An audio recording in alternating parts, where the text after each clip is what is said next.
নমস্কার। সাহিত্য পাঠের আসরে আপনাকে স্বাগত। আমাদের আজকের নিবেদন রবীন্দ্রনাথ ঠাকুরের জীবন স্মৃতি। গত পর্বে আমি পাঠ করেছি এই গ্রন্থের ১৪তম পরিচ্ছেদ ঘরের পড়া। আজকের পর্বে থাকছে এই গ্রন্থেরই ১৫তম পরিচ্ছেদ বাড়ির আবহাওয়া।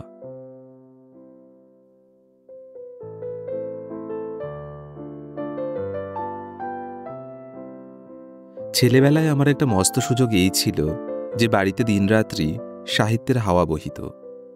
মনে পড়ে খুব যখন শিশু ছিলাম, বারান্দার রেলিং ধরিয়া একদিন সন্ধ্যার সময় চুপ করিয়া দাঁড়াইয়া থাকিতাম। সম্মুখের বৈঠকখানা বাড়িতে আলো জ্বলিতেছে, লোক চলিতেছে, দ্বারে বড় বড় গাড়ি আসিয়া দাঁড়াইতেছে। কি হইতেছে ভালো বুঝিতাম না, কেবল অন্ধকারে দাঁড়াইয়া সে আলোকমালার দিকে তাকাইয়া থাকিতাম। মাঝখানে ব্যবধান যদিও বেশি ছিল না, তবু সে আমার শিশুজগৎ হইতে বহু দূরের আলো।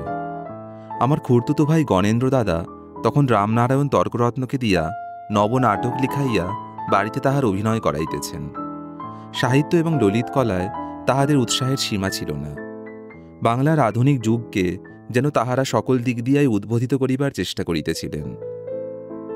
বেশে, ভূষায়, কাব্যে, গানে, চিত্রে, নাট্যে, ধর্মে, স্বাদেশিকতায় সকল বিষয়েই তাহাদের মনে একটি সর্বাঙ্গ সম্পূর্ণ জাতীয়তার আদর্শ জাগিয়া উঠিতেছিল। পৃথিবীর সকল দেশের ইতিহাস চর্চায় গণদাদার অসাধারণ অনুরাগ ছিল। অনেক ইতিহাস তিনি বাংলায় লিখিতে আরম্ভ করিয়া অসমাপ্ত রাখিয়া গিয়াছেন। তাহার রচিত বিক্রমবর্ষী নাটকের একটি অনুবাদ অনেকদিন হইল ছাপা হইয়াছিল। তাহার রচিত ব্রহ্মসঙ্গীতগুলি এখনও ধর্মসঙ্গীতের শ্রেষ্ঠ স্থান অধিকার করিয়া আছে। গাওহে তাহার নাম, রচিত যার বিশ্বধাম, দয়ার যার নাহি বিরাম, ঝরে অবিরত ধারে। বিখ্যাত গানটি তাহারই। বাংলায় দেশানুরাগের গান ও কবিতার প্রথম সূত্রপাত তাহারাই করিয়া গিয়াছেন। সে আজ কতদিনের কথা, যখন গণদাদার রচিত লজ্জায় ভারত যশ গাহিব কি করে গানটি হিন্দু মেলায় গাওয়া হইত। যুবা বয়সেই গণদাদার যখন মৃত্যু হয়, তখন আমার বয়স নিতান্ত অল্প। কিন্তু তাহার সে সৌম্য গম্ভীর উন্নত গৌরকান্ত দেহ একবার দেখিলে আর ভুলিবার জো থাকে না। তাহার ভারী একটা প্রভাব ছিল, সে প্রভাবটি সামাজিক প্রভাব। তিনি আপনার চারিদিকে সকলকে টানিতে পারিতেন, বাঁধিতে পারিতেন। তাহার আকর্ষণের জোরে সংসারের কিছুই যেন ভাঙিয়া চুরিয়া বিশ্লিষ্ট হইয়া পড়িতে পারিত না। আমাদের দেশে একজন এইরকম মানুষ দেখিতে পাওয়া যায়। তাহারা চরিত্রের একটি বিশেষ শক্তি প্রভাবে সমস্ত পরিবারের অথবা গ্রামের কেন্দ্রস্থলে অনায়াসে অধিষ্ঠিত হইয়া থাকেন। ইহারাই যদি এমন দেশে জন্মিতেন যেখানে রাষ্ট্রীয় ব্যাপারে, বাণিজ্য ব্যবসায়ে ও নানাবিধ সর্বজনীন কর্মে সর্বদাই বড় বড় দল বাঁধা চলিতেছে, তবে ইহারা স্বভাবতই গণনায়ক হইয়া উঠিতে পারিতেন। বহু মানবকে মিলাইয়া একটি প্রতিষ্ঠান রচনা করিয়া তোলা বিশেষ এক প্রকার প্রতিভার কাজ। আমাদের দেশে সেই প্রতিভা কেবল একটি বড় বড় পরিবারের মধ্যে অখ্যাতভাবে আপনার কাজ করিয়া বিলুপ্ত হইয়া যায়। আমার মনে হয় এমন করিয়া শক্তির বিস্তর অপব্যয় ঘটে। এ যেন জ্যোতিষ্ক লোক হইতে নক্ষত্রকে পাড়িয়া তাহার দ্বারা দেশলাই কাঠির কাজ উদ্ধার করিয়া লওয়া। ইহার কনিষ্ঠ ভাই গুণদাদাকে বেশ মনে পড়ে। তিনিও বাড়িটিকে একেবারে পূর্ণ করিয়া রাখিয়াছিলেন। আত্মীয়, বন্ধু, আশ্রিত, অনুগত, অতিথি অভ্যাগতকে তিনি আপনার বিপুল ঔদার্যের দ্বারা বেষ্টন করিয়া ধরিয়াছিলেন। তাহার দক্ষিণের বারান্দায়, তাহার দক্ষিণের বাগানে, পুকুরের বাধাঘাটে মাছ ধরিবার সভায় তিনি মূর্তিমান দাক্ষিণ্যের মতো বিরাজ করিতেন। সৌন্দর্যবোধ ও গুণগ্রাহিতায় তাহার নধর শরীর মনটি যেন ঢলঢল করিতে থাকিত। নাট্যকৌতুক, আমোদ উৎসবের নানা সংকল্প তাহাকে আশ্রয় করিয়া নবনব বিকাশ লাভের চেষ্টা করিত। শৈশবের অনধিকারবশত তাহাদের সে সমস্ত উদ্যোগের মধ্যে আমরা সকল সময় প্রবেশ করিতে পাইতাম না। কিন্তু উৎসাহের ঢেউ চারিদিক হইতে আসিয়া আমাদের ঔৎসুক্যের উপরে কেবলই ঘা দিতে থাকিত। বেশ মনে পড়ে, বড়দাদা একবার কি একটা কিম্ভূত কৌতুক নাট্য রচনা করিয়াছিলেন।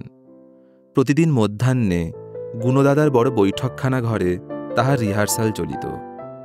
আমরা এ বাড়ির বারান্দায় দাঁড়াইয়া খোলা জানালার ভিতর দিয়া অট্টহাস্যের সহিত মিশ্রিত অদ্ভুত গানের কিছু কিছু পদ শুনিতে পাইতাম এবং অক্ষয় মজুমদার মহাশয়ের উদ্দাম নৃত্যেরও কিছু কিছু দেখা যাইত। গানের এক অংশ এখনো মনে আছে। ও কথা আর বলো না, আর বলো না, বলছো বধূ কিসের ঝোঁকে, এবারও হাসির কথা, হাসির কথা, হাসবে লোকে, হা হা হা হাসবে লোকে। এত বড় হাসির কথাটা যে কি তাহা আজ পর্যন্ত জানিতে পারি নাই, কিন্তু একসময় জানিতে পাইব এই আশাতেই মনটা খুব দোলা খাইত। একটা নিতান্ত সামান্য ঘটনায় আমার প্রতি গুণদাদার স্নেহকে আমি কিরূপ বিশেষভাবে উদ্বোধিত করিয়াছিলাম সে কথা আমার মনে পড়িতেছে। স্কুলে আমি কোনোদিন প্রাইজ পাই নাই। একবার কেবল সচ্চরিত্রের পুরস্কার বলিয়া একখানা ছন্দমালা বই পাইয়াছিলাম। আমাদের তিনজনের মধ্যে সত্যই পড়াশোনায় সেরা ছিল। সে কোনো একবার পরীক্ষায় ভালোরূপ পাশ করিয়া একটা প্রাইজ পাইয়াছিল। সেদিন স্কুল হইতে ফিরিয়া গাড়ি হইতে নামিয়াই দৌড়িয়া গুণদাদাকে খবর দিতে চলিলাম। তিনি বাগানে বসিয়াছিলেন। আমি দূর হইতেই চিৎকার করিয়া ঘোষণা করিলাম, গুণদাদা, সত্য প্রাইজ পাইয়াছে। তিনি হাসিয়া আমাকে কাছে টানিয়া লইয়া জিজ্ঞাসা করিলেন, তুমি প্রাইজ পাও নাই? আমি কহিলাম, না, আমি পাই নাই, সত্য পাইয়াছে। ইহাতে গুণদাদা ভারী খুশি হইলেন। আমি নিজে প্রাইজ না পাওয়া সত্ত্বেও সত্যর প্রাইজ পাওয়া লইয়া এত উৎসাহ করিতেছি, ইহা তাহার কাছে বিশেষ একটা সদ্গুণের পরিচয় বলিয়া মনে হইল। তিনি আমার সামনেই সে কথাটা অন্য লোকের কাছে বলিলেন। এই ব্যাপারের মধ্যে কিছুমাত্র গৌরবের কথা আছে তাহা আমার মনেও ছিল না। হঠাৎ তাহার কাছে প্রশংসা পাইয়া আমি বিস্মিত হইয়া গেলাম। এই রূপে আমি প্রাইজ না পাওয়ার প্রাইজ পাইলাম, কিন্তু সেটা ভালো হইল না। আমার তো মনে হয় ছেলেদের দান করা ভালো, কিন্তু পুরস্কার দান করা ভালো নহে। ছেলেরা বাহিরের দিকে তাকাইবে, আপনার দিকে তাকাইবে না, ইহাই তাহাদের পক্ষে স্বাস্থ্যকর। মধ্যাহ্নে আহারের পর গুণদাদা এ বাড়িতে কাছারি করিতে আসিতেন। কাছারি তাহাদের একটা ক্লাবের মতোই ছিল। কাজের সঙ্গে হাস্যালাপের বড় বেশি বিচ্ছেদ ছিল না। গুণদাদা কাছারি ঘরে একটা কৌচে হেলান দিয়া বসিতেন। সেই সুযোগে আমি আস্তে আস্তে তাহার কোলের কাছে আসিয়া বসিতাম। তিনি প্রায়ই আমাকে ভারতবর্ষের ইতিহাসের গল্প বলিতেন।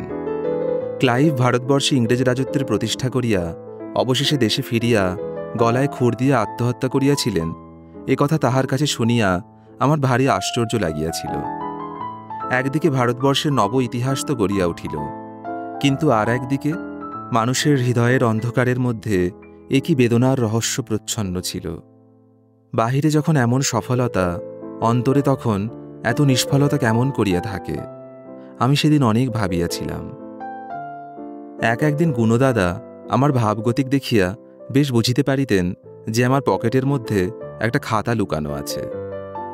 একটুখানি প্রশ্রয় পাইবা মাত্র খাতাটি তাহার আবরণ হইতে নির্লজ্জভাবে বাহির হইয়া আসিত। বলা বাহুল্য, তিনি খুব কঠোর সমালোচক ছিলেন না।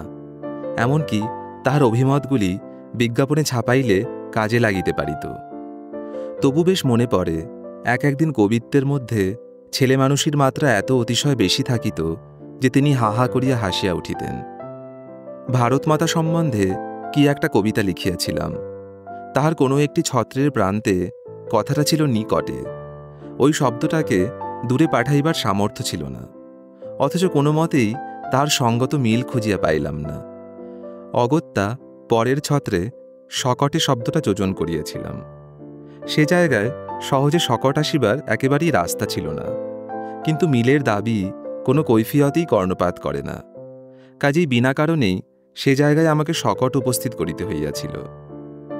গুণদাদার প্রবল হাস্যে ঘোড়াশুদ্ধ শকট যে দুর্গম পথ দিয়া আসিয়াছিল, সেই পথ দিয়াই কোথায় অন্তর্ধান করিল এ পর্যন্ত তাহার আর কোনো খোঁজ পাওয়া যায় নাই।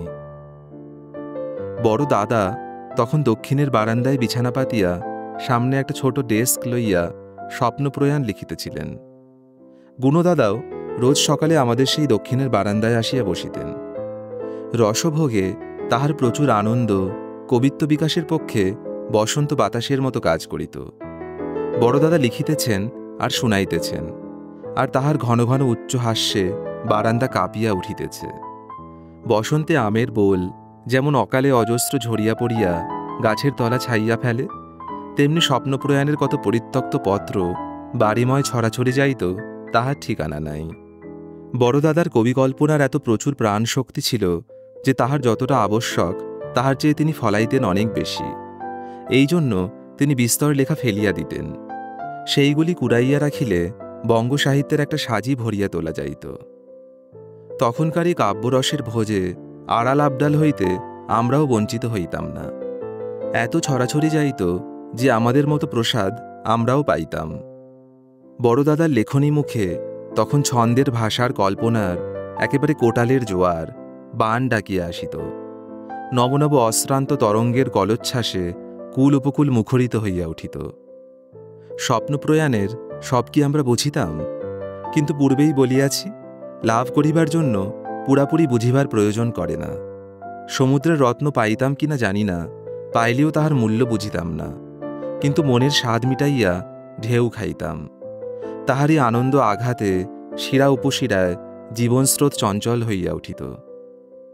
তখনকার কথা যতই ভাবি, আমার একটি কথা কেবলই মনে হয়। তখনকার দিনে মজলিস বলিয়া একটা পদার্থ ছিল, এখন সেটা নাই। পূর্বেকার দিনে যে একটি নিবিড় সামাজিকতা ছিল, আমরা যেন বাল্যকালে তাহারই শেষ অস্তচ্ছটা দেখিয়াছি। পরস্পরের মেলামেশাটা তখন খুব ঘনিষ্ঠ ছিল। সুতরাং মজলিস তখনকার কালের একটা অত্যাবশ্যক সামগ্রী। যাহারা মজলিসী মানুষ ছিলেন তখন তাহাদের বিশেষ আদর ছিল। এখন লোকেরা কাজের জন্য আসে, দেখা সাক্ষাৎ করিতে আসে, কিন্তু মজলিস করিতে আসে না। লোকের সময় নাই এবং সে ঘনিষ্ঠতা নাই। তখন বাড়িতে কত আনাগোনা দেখিতাম। হাসি ও গল্পে বারান্দা এবং বৈঠকখানা মুখরিত হইয়া থাকিত। চারিদিকে সেই নানা লোককে জমাইয়া তোলা, হাসি গল্প জমাইয়া তোলা, এ একটা শক্তি।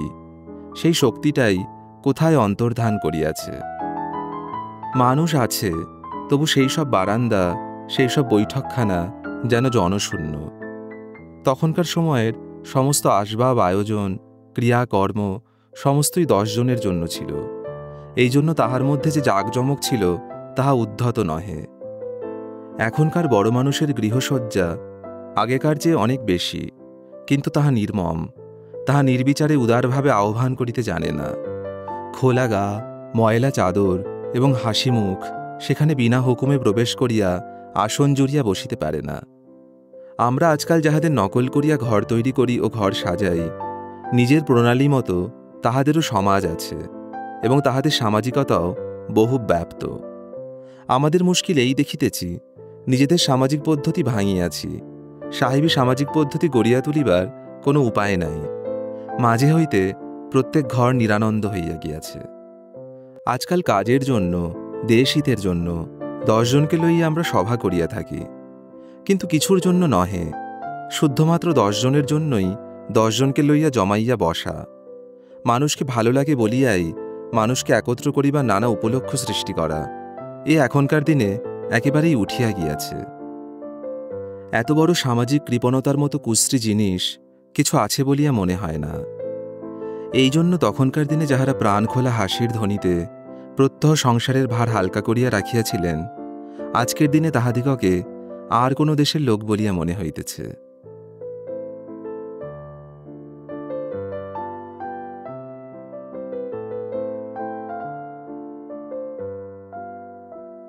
শুনছিলেন রবীন্দ্রনাথ ঠাকুরের জীবন স্মৃতি। সাহিত্যপাঠের আসর আজকের মতো এখানেই সমাপ্ত। আগামী পর্বে আমি পাঠ করব এই গ্রন্থের 16তম পরিচ্ছেদ, অক্ষয়চন্দ্র চৌধুরী। নমস্কার, ভালো থাকবেন।